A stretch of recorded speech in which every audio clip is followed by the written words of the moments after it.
মানে ওই societal tabu, societal structure এগুলো নিয়ে আমি কখনো কথা বলি না। অমিতাভ ভাই কি করে বুঝলেন যে আপনাকে দিয়ে অ্যাক্টিংটা হবে? ও মাই গড, মুশাররফ করিম এসে ধরছে। অদ্ভুত কোন প্রস্তাব পেয়েছেন? না বুঝতে পারে না রুনা আপু, অবশ্যই উনাকে আমি খুব ভালোবাসি। Chit-chat Eid special. Hello everyone, সবাইকে ঈদ মোবারক। ওয়েলকাম করছি রেডিও স্বাধীন 92.4 FM এর ঈদ স্পেশাল চিটচ্যাটে।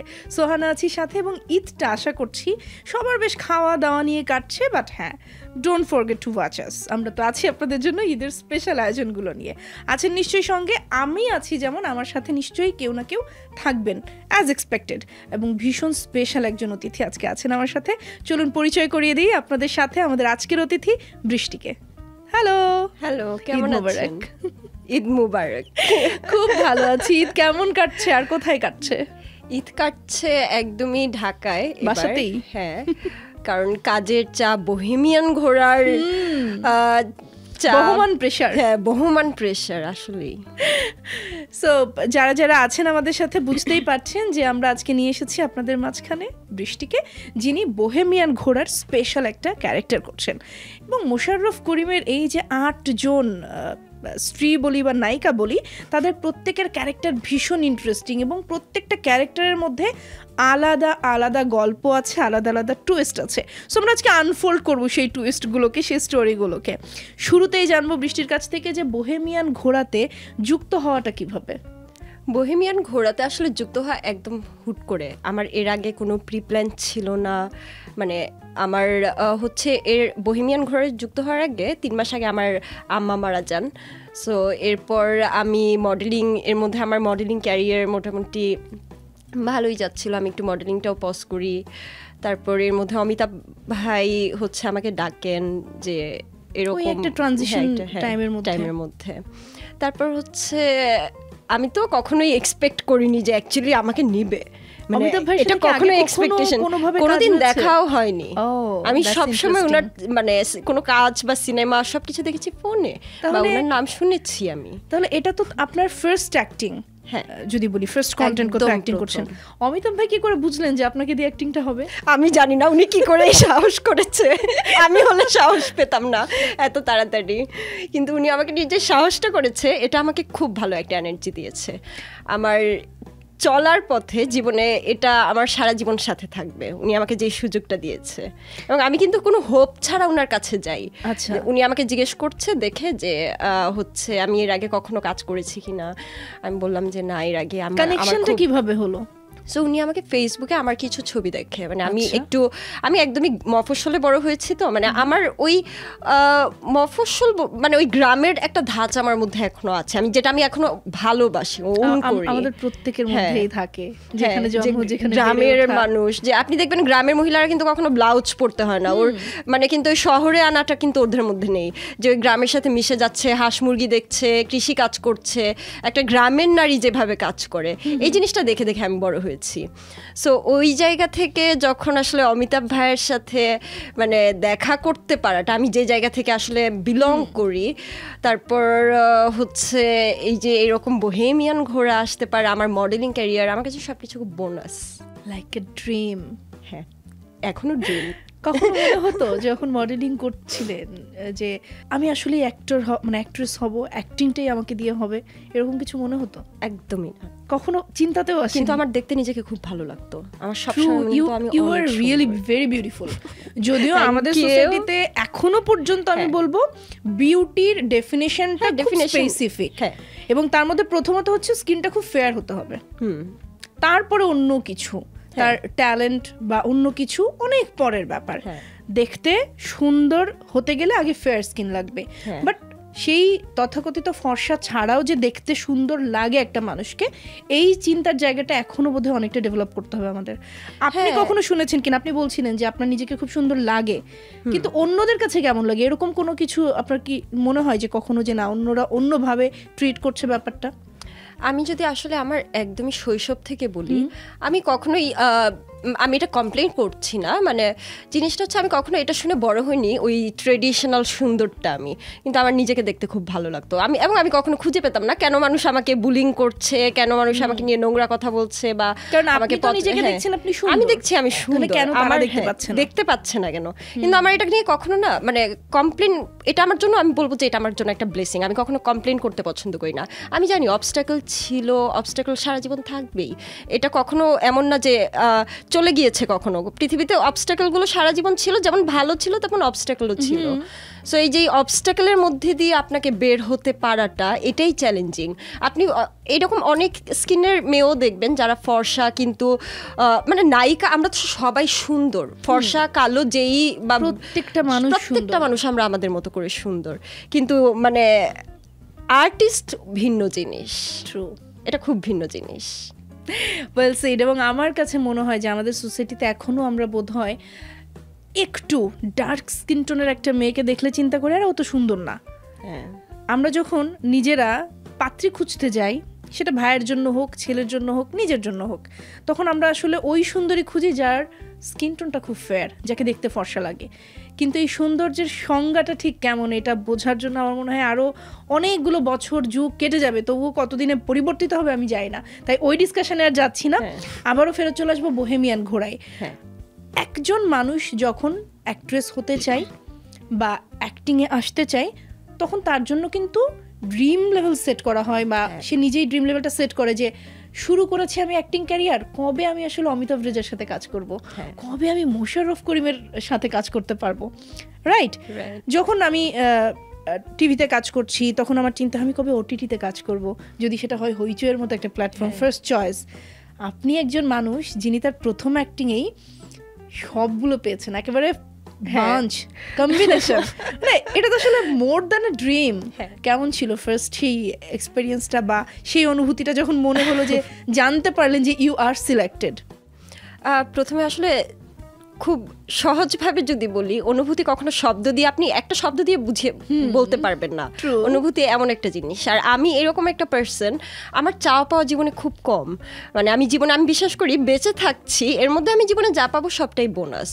সো আমার মানে ওই সোসাইটাল ট্যাবু, সোসাইটাল স্ট্রাকচার, এগুলো নিয়ে আমি কখনো কথা বলি না, বা বলতে আমার মানে ভালো লাগে না। কারণ আমি জানি আমি যদি ক্যাপেবল হই, আমার যদি স্কিল থাকে, অমিতাভ রেজা যেমন মনে করেছেন যে উনি আমাকে নিবেন, আমাকে নিয়ে এই সাহসটা উনি করেছেন। হ্যাঁ, উনি কিন্তু আমাকে নিয়ে এই সাহসটা করেছেন। মানে আমরা হচ্ছে শিশুর মতো, আমরা যে বলি না আমরা বড় হয়ে যাই, আমরা আসলে কখনো বড় হই না, আমরা শিশুর মতোই, যে আমরা স্টেপ বাই স্টেপ লাইফে আগাই। আমি ঠিক এরকম অ্যাক্টিং করতে গিয়ে আমি ফিল করেছি আমি একটা বাচ্চার মতো, যে 8-9 মাসের বাচ্চা হাঁটতে শিখছে, কিন্তু পড়ে যাচ্ছে, কিন্তু আবার হাঁটছে। আমি নিজেকে ওই বাচ্চাটাই সারা জীবন মনে করতে চাই, যে কখনো গিভ আপ করে না। আমি পড়ে যাব, আমি বারবার পড়ে যাব, আমি পারফেক্ট পারবো না, আমার পারফেক্ট হওয়ার দরকার নাই, কিন্তু আমার চেষ্টা থাকতে হবে, আমার চেষ্টাটা চালিয়ে যেতে হবে, আমার আগ্রহটা অনেক ইম্পর্টেন্ট। কারণ চেষ্টা না থাকলে তো অ্যাচিভমেন্ট এমনিতেও আসবে না। সো আমাকে চেষ্টাটা ধারাবাহিকভাবে রাখতে হবে, অ্যাচিভমেন্ট যদি আমার থাকে সেটা আসলে আসবে। হ্যাঁ, এটা আসবে। যেমনটা বৃষ্টির আসলেই এই লাকটা খুব ভালো, আমি বলবো একদম। মানে আমি যেটা খুঁজে পেয়েছি, এটা আমি আসলেই বলবো যে এটা গড ব্লেসিং। কারণ এরকম আমি সোসাইটিতে আমি বুলিং হয়ে ওই জায়গায় আমি কাজ করছি, মানে মানুষ আমার দিকে তাকায়, কিন্তু জানে না মানুষ কেন তাকায়। হয় কেউ বিচ্ছিরি চোখে তাকায়, কেউ তাকায় যে হচ্ছে আচ্ছা দেখতে ভালো লাগছে, এক একজনের নজর এক এক রকম ভাবে তাকাচ্ছে, কিন্তু মানে তারপরেও তো মানুষ তাকাচ্ছে, এটাই মানুষ তো তাকাচ্ছে। কিছু তো স্পেশালিটিস রয়েছে, তারা তো এই কারণেই নোটিস করছে, এবং তার মাঝখান থেকে যে মানুষগুলো আসলে সত্যি ওই ট্যালেন্টটাকে খুঁজে দেখছে, বুঝতে পারছে, তারা তো ঠিকই আপনার কাছে আসছে, আপনাকে ডাকছে, আপনার সাথে কাজটা শুরু করছে। সো চমৎকার একটা অভিজ্ঞতা আমার মনে হয় যে আপনার হয়েছে এই ফার্স্ট কাজটা নিয়েই। এখন একটু যাই আপনার ক্যারেক্টারটা সম্পর্কে একটু কিছু জানবো, এবং সেই সাথে সাথে টোটাল শুটিং সেটে মজার কোনো অভিজ্ঞতা আছে কিনা। আমার চরিত্রটা হচ্ছে, প্রথমে এই যেটা বলবো, আমার চরিত্রটার নাম হচ্ছে প্রথম, আমার প্রথম অভিনয়, এবং আমিও প্রথম, এবং চমৎকার ব্যাপার, আমাকে প্রথম সাঁওতালি ভাষায় কাজ করতে হয়েছে, এটাও আমার প্রথম। সো প্রথমের জন্য সবকিছুই প্রথম, এবং খুব চ্যালেঞ্জিং। প্রথমবার যে কোনো প্রথমই তো আসলে চ্যালেঞ্জিং, খুব চ্যালেঞ্জিং হয়। আর আমি যেটা আসলে বলবো, মানে modelling industry is another world, মানে ওটা একদম গ্ল্যামারাস, হাই হিল পরো, সুন্দর করে মানে পোজ দাও হয়ে যাচ্ছে, কিন্তু অ্যাক্টিং, ও মাই গড। আমার খুব সুন্দর একটা মেমোরি, যেমন সুন্দরবনে যখন আমাদের শ্যুট হয় তখন মানে আমাদের একটা ইয়ে থাকে যেখানে আমাকে ধরে নিয়ে যায় গুন্ডারা, সেখানে সে সময় আমাকে মৌসুমী হামিদ এসে বাঁচায়। তো উনি আবার আমার সতীন, উনি আমাকে এসে বাঁচায়। তো উনি আমাকে বাঁচানোর আগ পর্যন্ত আমাকে যে হেঁটে যেতে হচ্ছে, আমাকে সেকেন্ড যখন আপনাকে বাঁচান তখন কি অলরেডি সতীন হয়ে গেছেন? তখন অলরেডি জানে আমি তার সতীন, এবং আমি জানি ও আমার সতীন, কিন্তু আমি বলতেছি না। মানে একদম খুব সুন্দর। তারপর কি হলো? তারপর যেটা হলো, আমি দেখছি আমাকে খালি পায়ে হেঁটে ওই শ্বাসমূল, কারণ সুন্দরবন তো একদম শ্বাসমূলগুলো থাকে, ওটা মানে বারবার পাড়া দিয়ে দিয়ে যেতে হচ্ছে। সো আমার পায়ে বারবার বিঁধছে। আমি দেখলাম যে আমি কিছুক্ষণ এবং আমি একবারও বলতে পারছি না, বা আমি বলতে চাইছিও না, কারণ আমাকে এটা করতেই হবে, আমি এটা করতেই এখানে এসেছি। একটা অ্যাক্ট্রেসের জীবন এইরকমই, তার জীবন কখনো অনেক লাক্সারিয়াস হয় না। একটা আর্টিস্ট হতে চাইলে আমার যেটা মনে হয়েছে ওই জিনিসটা, ওটা আমার জীবনের ওয়ান অফ দ্য বেস্ট একটা অভিজ্ঞতা, যে আমি কষ্ট হচ্ছে, কষ্ট পাচ্ছি, কিন্তু আমি বলছি না, কিন্তু সেই কষ্ট এটাকে আমি ধারণ করছি এবং এটাই আমি মানছি যে এটাই আমাকে করতে হবে, এটাই আমার স্কিল। হ্যাঁ, এটাই আমার স্কিল, এটাই দেখতে চাই। দারুণ ব্যাপার। সো এখন একটু চলে আসি ঈদের জায়গাটাতে, যেহেতু ঈদ একটা সময়, বোহেমিয়ান ঘোরা তো মোটামুটি ঈদও জমিয়ে দিয়েছে সবার। একদম। মোশাররফ করিমের সাথে কাজ করবার ক্ষেত্রে একটা ভালো দিক এবং একটা চ্যালেঞ্জিং দিক কি কি ছিল? মোশাররফ করিম ভাইয়ের সাথে কাজ করার ভালো দিকের তো আসলে শেষ নাই, তবু বলবো সবচেয়ে ভালো দিক যেটা আমার জন্য, আমি যেহেতু প্রথম অভিনয় করছি, সো উনি আমাকে এই অনুভূতিটা দেয়নি যে হচ্ছে প্রথমবার অভিনয়। আর উনি আমার শিক্ষকের খুব পছন্দের একজন শিক্ষকের বন্ধু, আমার ইউনিভার্সিটি ছিল জাহাঙ্গীরনগর। সো ওই জায়গা থেকে আমি সবসময় ওনার কথা শুনে না বড় হয়েছি আসলে, বলতে গেলে আমার 4-5 বছর ওখানে কেটেছে থিয়েটারে। তো মোশাররফ করিম চরিত্রটা আমার কাছে এরকম যে শুনেছি, গল্প শুনেছি বা দেখেছি, তারপর ওনাকে যখন সামনে থেকে দেখছি, এটাই আমার জন্য চ্যালেঞ্জিং, এটাই আমার সবচেয়ে বড় চ্যালেঞ্জিং। মোশাররফ করিমের সাথে যখন ফার্স্ট টেকটা দিতে গেলেন তখন কি খুব আমাদের একটা সিন ছিল এরকম, আমার ফার্স্ট সিন এটা, মানে আমার স্বামী আব্বাস, আমার লাভার বয়, ও আমার বাড়িতে আসে। তো আসার পর হচ্ছে ও আমাকে না জানিয়ে আসে, ও আমাকে পিছন থেকে এসে হুট করে জড়িয়ে ধরে, এবং আমি এরকম একটা ধাক্কা খাই, এবং এটা না অটোমেটিক হয় যে আমি অ্যাকচুয়ালি মানে ও মাই গড, মোশাররফ করিম এসে ধরছে, আমি ক্যারেক্টারের বাইরে চলে গেছি। হ্যাঁ, আমি ক্যারেক্টার মানে আমার মনে হচ্ছে না, এটা তো মোশাররফ করিম এসে ধরছে, আমি কেন ওই, এটা তো আব্বাস না। সো ক্যারেক্টারের মধ্যে ঢোকার জন্য কত কিছু করতে হয়, এবং ওখানটাতে এমন একটা সিচুয়েশন যে আপনি ক্যারেক্টার থেকে বেরিয়ে গেছেন। হ্যাঁ, মোশাররফ করিম এসে হুট করে আমার প্রথমেই এসে আমাকে জড়িয়ে ধরছে, কোনো ডায়লগ না, কিচ্ছু না, প্রথমে এসে আগে জড়িয়ে ধরছে। মানে আমি যেভাবে মানে মোশাররফ করিমকে ইমাজিন করি, ওই জায়গার বাইরে মোশাররফ করিম যদি প্রথম সিনে এসে আমাকে জড়িয়ে ধরে, এটা তো আমার কাছে মনে হবে আব্বাস না, এটা মোশাররফ করিম এসে আমাকে ধরছে। অ্যাবসলিউটলি। বলছিলাম যে একটু ঈদের কাছে ফেরত যাব। তো এই সময়টাতে এই যে আপনি যে কাজটা করলেন, চমৎকার একটা কাজ, এবং চারদিকে সবাই যেভাবে প্রশংসা করছে, আমরা রিভিউগুলো যদি দেখি, ওটিটিতে যারা যারা দেখে ফেলেছেন, যারা ক্রিটিক্স রয়েছেন, প্রত্যেকে ভীষণ প্রশংসা করছেন। এই 2-4 দিনের মধ্যেই সেই প্রশংসার ছাপটা আমরা পাচ্ছি। তো ঈদে এই মুহূর্তে আপনি ঢাকাতে আছেন, কিন্তু আপনার এলাকার মানুষের ঈদটা নিশ্চয়ই আপনাকে নিয়েই কাটছে, কতটা ভালো সাড়া পাচ্ছেন সেখান থেকে? সাড়া পাচ্ছি, খারাপ পাচ্ছি তা বলবো না। প্রথমে ভালো জিনিস আসলে আমাদের সবারই বলা উচিত, নেগেটিভ জিনিসও থাকে, কিন্তু পজিটিভ জিনিসগুলোর মধ্যে যেমন মানুষের কাছ থেকে অনেক সাড়া পাচ্ছি, মানুষ ভালো বলছে, অ্যাপ্রিসিয়েট করছে, ফ্যামিলির লোকজন, কারণ এটা তো আনবিলিভেবল একটা জিনিস ওদের কাছে, মানে ওদের কাছে কি, আমার কাছেই আনবিলিভেবল এখনো, আমি আরেকজনকে কি বলবো। অ্যাবসলিউটলি, মানে শুরুতেই এত বড় একটা কিছু পাওয়া, সুযোগ পাওয়া, এবং সুযোগ পেলেও অনেকে কিন্তু সেটা ফুটিয়ে তুলতে পারে না, নিজের স্কিলটা পুরোপুরি এক্সিকিউট করতে পারে না, যেটা আপনি পেরেছেন। সো সুযোগ পেলেই হয় না, নিজের সেই ট্যালেন্টটা থাকতে হয়, এই প্রমাণটা দেখা গেছে। সো ডেফিনেটলি বড় কিছু। হ্যাঁ, সো সেই জায়গা থেকে আসলে অবস্ট্যাকল তো আসলে থাকেই। যেমন আমার এই বোহেমিয়ান ঘোড়া রিলিজের পর আসলে এটা আমি কমপ্লেনের সুরে বলছি না, কিন্তু এটা সত্যি যে আমরা সোসাইটিতে আমরা একটা মেয়েকে না একটা অবজেক্ট হিসেবে সবসময় দেখতে পছন্দ করি। আপনি যখন ভালো কিছু করবেন আপনাকে সোশ্যালি হ্যারাস করা হবে আপনার গায়ের রং নিয়ে, আপনি দেখতে কেমন সে জিনিসগুলো নিয়ে।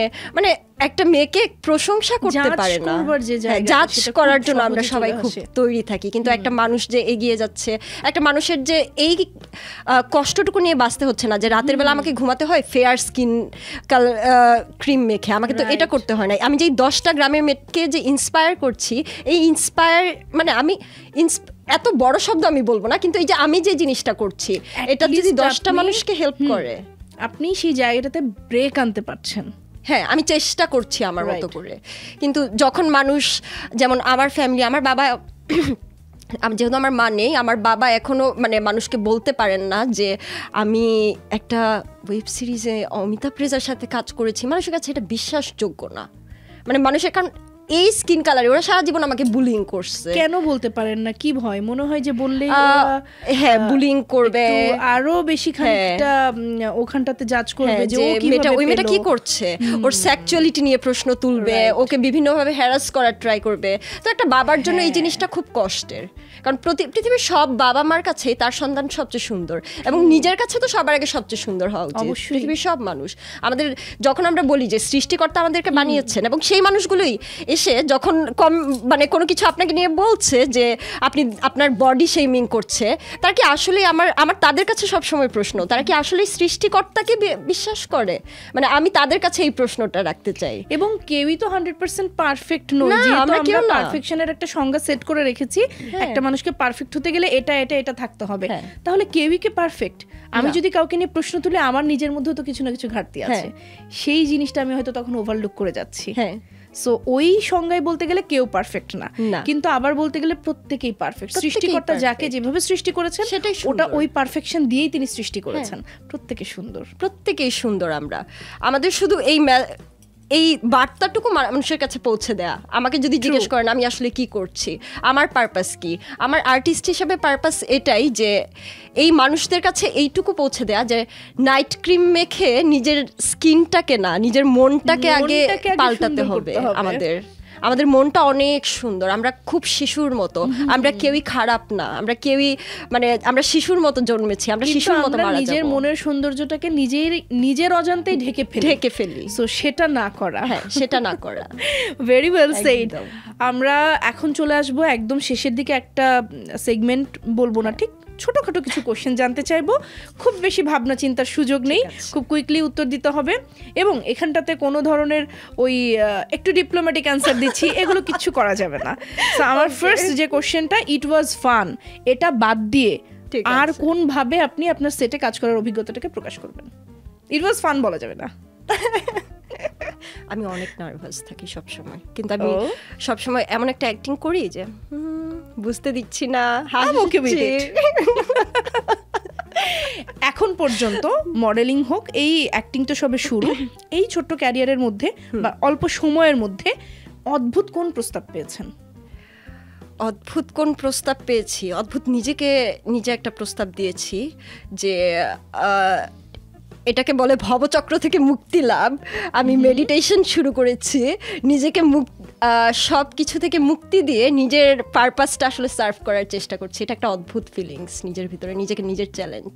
একটা গুড হ্যাবিট আপনি বিল্ড করতে চান, তাহলে কোন ব্যাড হ্যাবিটটা চেঞ্জ করতে চান? আমি যখন বই পড়ি, আমি লাস্ট 10 থেকে 12 পেজ আমি কখনো পড়ি না।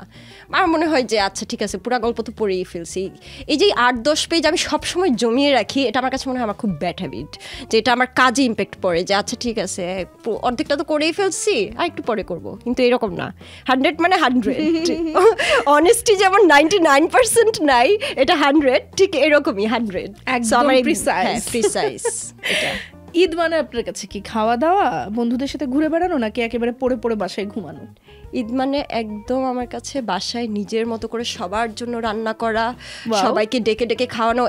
আমি খাওয়ানো খুব পছন্দ করি মানুষকে, আমার মার মতো। আমার আম্মা এরকম ছিলেন, মানে মানুষকে ডেকে এই খাবা খাবা অনেক দিতে আমি পছন্দ করি। খাও, অনেক খাও। আর ভাত খাওয়াতে আরো বেশি পছন্দ করি। আমি তো একদম মাছে ভাতে বাঙালি, আমি একদম মাছে ভাতে বাঙালি। মাছের ঝোল আমার খুব পছন্দ। আমার সকালের প্রতিদিনের খাবার থাকে মাছের ঝোল। ইয়োগা মেডিটেশন এই দুটো করার পর আমি মাছের ঝোল দিয়ে ভাত খাবো, একদম 1 প্লেট ভর্তি। চমৎকার একটা ব্যাপার।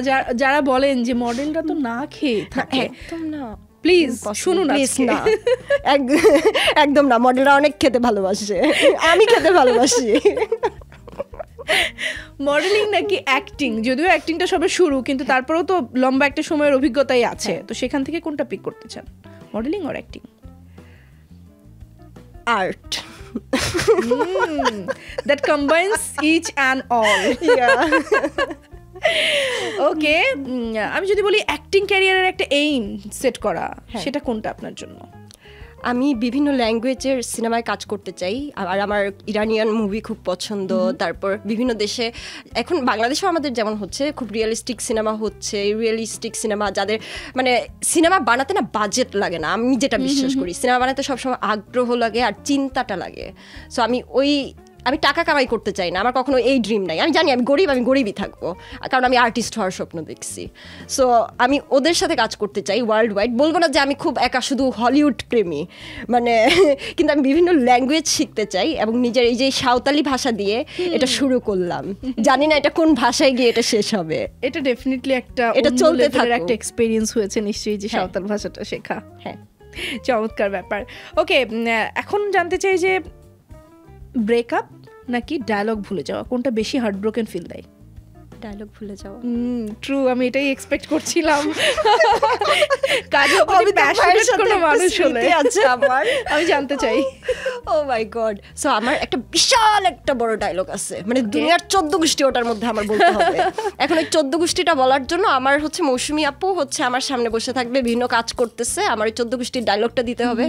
এখন আমার কোলে একটা গ্যাদা বাচ্চা, ভয়ঙ্কর রোদ, ওই দিক দিয়ে খসরু ভাইয়ের ক্যামেরা, এই দিক দিয়ে ভিতরে অমিতাভ ভাই। আমি ডায়লগটা দিতে পারছি না। অমিতাভ ভাই বলে কি, জাহাঙ্গীরনগরের ছেলেমেয়েরা মনে হয় একটু বেশি ওভার অ্যাক্টিং করে, তাই না? শুধু উনি উনি আমাকে একটা মানে সুরে বলা, আমি এত লজ্জা পেয়েছি। আমার মনে হয় আল্লাহ আমি কেন ডায়লগ ভুলে যাই, আল্লাহ আমি অন্য কিছু ভুলে যাইতে পারি না, ডায়লগ কেন ভুলে যাই? ফার্স্ট অ্যাক্টিং এ অনেকেরই এই প্রবলেমটা হয়, ডায়লগ ভুলে যায়। এই কারণে আমি কোশ্চেনটা জানতে চেয়েছিলাম যে আপনার ক্ষেত্রে হয়েছে কিনা, হলে কতটা ভয়ঙ্কর। এবার একটু জানতে চাই, আর্লি মর্নিং শুট নাকি লেট নাইট শুট, কোনটা কমফোর্টেবল?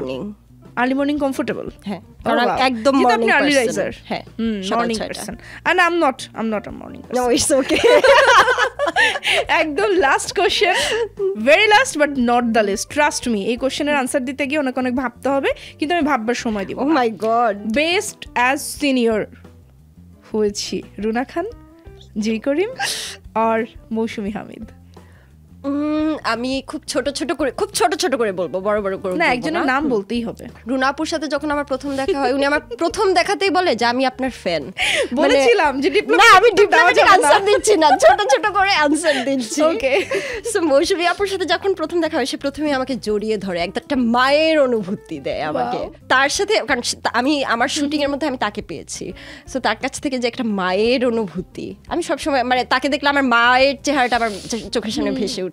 আমার মা একটু এরকম দেখতে ছিলেন, মানে খুব সুন্দর ছিলেন, এরকম হাসি খুশি, এরকম জোরে জোরে কথা বলতো, ডাকতো। সো এই জিনিসগুলো আমাকে খুব, মানে মৌসুমী হামিদ আমার জন্য বলবো যে আমার মায়ের ইমেজ। মানে বুঝতে পেরেছি উত্তরটা আমি। দর্শক না বুঝতে পারে না, রুনাপু অবশ্যই উনাকে আমি খুব ভালোবাসি এবং উনি আমার মানে আমাকে খুব ইন্সপায়ার করে। তার মানে বুঝলেন তো, আমি যেটা ভেবেছিলাম ওটাই, যে সবাই ভালো, মানে প্রত্যেকের জন্য একটা বিশেষ। না, এখানে ডিপ্লোম্যাটিক করা যাবে না। ভেরি নাইস টাইম যেটা আপনার সাথে কাটালাম এই অল্প একটু সময়ের মধ্যেও। Thank you so much and once again Eid Mubarak. অনেক শুভকামনা, সামনে অনেকটা পথ রয়েছে পাড়ি দেওয়ার। সহজ Eid Mubarak. Dear listeners and viewers, যারা ছিলেন সঙ্গে সোহানার এই স্পেশাল চিটচ্যাটে, সকলকে আরো একবার ঈদ মোবারক। আজকের মতো টাটা, বাই বাই।